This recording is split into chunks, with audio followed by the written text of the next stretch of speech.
Good evening, students. In our previous video, we had talked about factors affecting the resistance. In this video, I'll take you to the next level of our chapter, that is resistivity. Now we will see how we can derive or we can find out the resistivity of a material or of a conductor from these factors which affect resistance. We had talked that resistance is directly proportional to length. What does this mean? It means that when the length of a conductor is increased, suppose earlier we were passing the current through this much length only, but now we have increase the length. Suppose I have made it double. I have increased the length. If I will increase the length of the conductor, definitely the resistance will also increase. It means resistance is directly proportional to the length of the conductor. Second factor is resistance is inversely proportional to the cross-sectional area of that conductor. Suppose this is a thin wire. Earlier I have taken a thin wire. Excuse me. First, I have taken this wire. I want to pass the current through this wire. This is very thin wire. And electrons will find it very difficult to pass through this thin wire. That means if the area of cross section is less, the resistance will be more. If I increase the area, suppose earlier I had taken this length, this area, and now I have increased the thickness of the wire, I have taken this area of cross section of the conductor. Now electrons will find it easier to pass through this passage because this passage has become broader. If the passage area has increased, that means the resistance will be less. That means resistance is inversely proportional to the area. Third factor we had talked about, that was the nature of the material of which the conductor is made up of. Different materials offer different resistance, different obstructions, different problems for the electrons to pass through them. So nature of the material is another factor on which the resistance depends. Next is the temperature. Temperature is a fourth factor which affects our resistance. Now if I take equation R is directly proportional to length, here I have taken, that is equation 1. R is inversely proportional to area of cross section, that is our equation 2. When I combine these two equations, I get R is proportional to L upon A. That means, now if I want to remove this proportional, what I have to do? I have to put here a constant, that is known as constant of proportionality. In the case of this equation, we are going to use resistivity as our constant of proportionality. This is a sign of constant of proportionality. This is the sign. What we call it as rho. We call it as rho. Rho. Now, children, now we got rho is the resistivity which is used here as constant of proportionality. Now, what is this resistivity? Suppose we have taken a conductor having a cross-sectional area of 1 meter square and the length of this conductor is 1 meter. Then what will happen? I'll put the values of 1 and 1 in equation 3. R is equals to rho. Here it was L, here it was A. It was like this. R is equals to rho L upon A. This was our equation 3.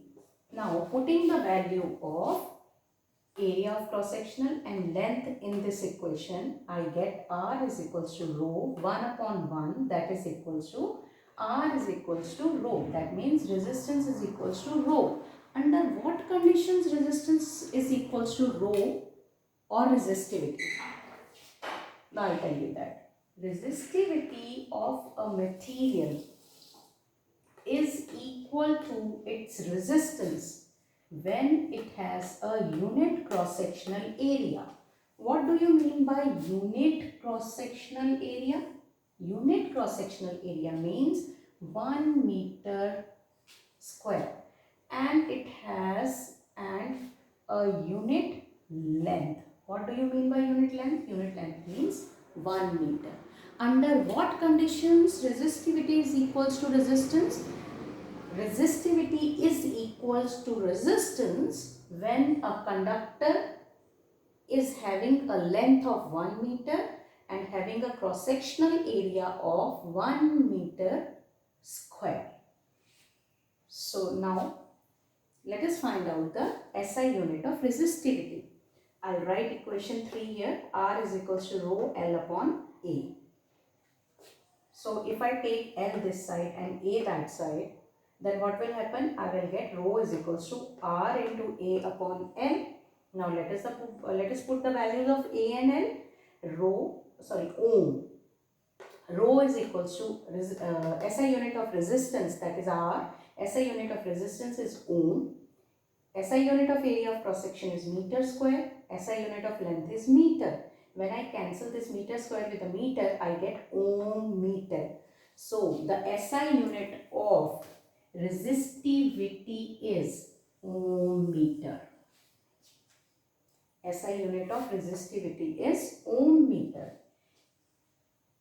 I hope children it is clear. Once again let me give you resistivity. Under what conditions resistivity is equal to resistance? It means resistivity defines the resistance. Under what conditions it defines the resistance? It defines the resistance under the conditions if the conductor is having the area of cross section 1 meter square and its length is also 1 meter, then only resistivity is equal to resistance. And now we got the SI unit of resistivity, that is rho is equals to ohm meter. This is how we got the SI unit of resistivity.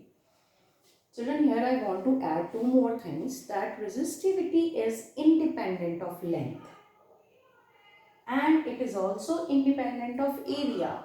Why? How can I say that it is independent of area and it is independent of length? Because children, in the definition I had told you resistivity of a material is equal to its resistance when it has a unit cross-sectional area and a unit length. These are the two conditions when the resistivity will be equal to resistance. That means if we have already talked that resistivity will be equal to resistance when we have taken unit length and unit cross-sectional area. Means these two values have to be fixed if I want that resistivity is equal to resistance. If these two values are all the time fixed, that means resistivity is independent of these two values. Then what are the factors on which the resistivity depends? Resistivity depends on the nature of the material of which the conductor is made up of. And second factor is temperature on which the resistivity depends. Now children, you need to keep these two things in your mind, that resistivity depends on nature of material and temperature, but it is independent of length and area, unlike of resistance. But resistance was dependent on length also, area also, nature of material also, temperature also. But in case of resistivity, it is not so. In case of resistivity, it only dependent on nature of material and temperature, but not on length and area of cross section of the conductor. Suppose children, if I write resistivity of aluminium is 2.63 into 10 raised to the power minus 8 ohm meter. What does this statement mean? This statement means if I take aluminium as a conductor of length 1 meter and having a cross-sectional area of 1 meter square, then 2.63 into 10 raised to the power 8 will be the resistance of the aluminium. I'll repeat. I mean to say this 2.63 into 10 raised to the power minus 8 will be the resistance of aluminium if I take aluminium as a conductor having a length of 1 meter and area of cross section as 1 meter square. In that case, This will be the resistance of the conductor. I mean, the conductor here is aluminium. That's all, children, for today's class.